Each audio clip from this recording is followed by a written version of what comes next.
Hi, it's Rita Wilkins, the Downsizing Designer again.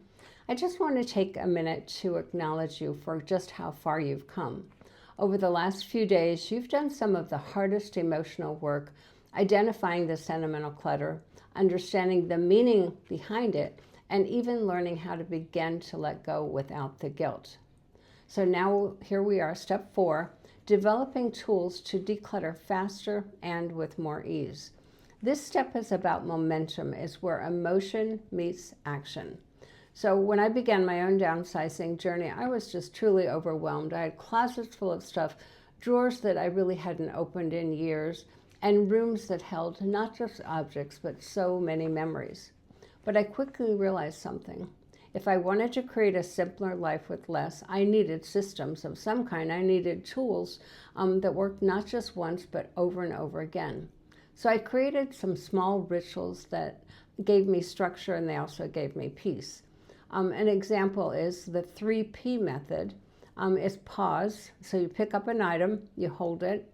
The process, you ask yourself, do I use it? Do I need it? Do I love it?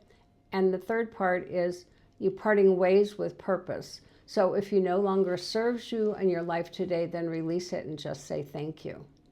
So that small system helped me to avoid the decision fatigue. It helped me to keep me going because I wasn't stuck in emotional quicksand. And every time I opened a box, it was so easy because of that process.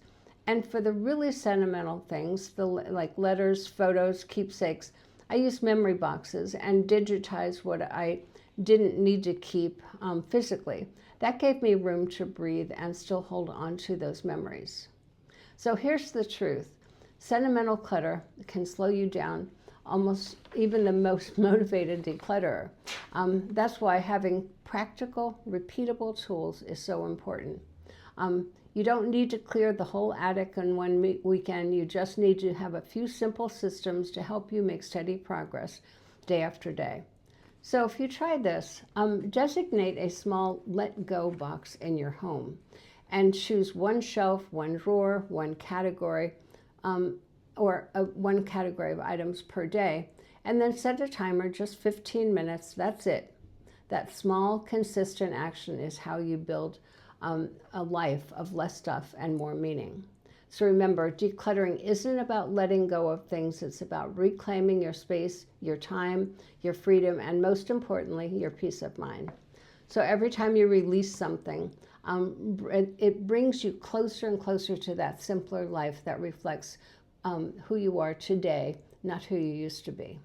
So today I want you to try to put one of these tools to work.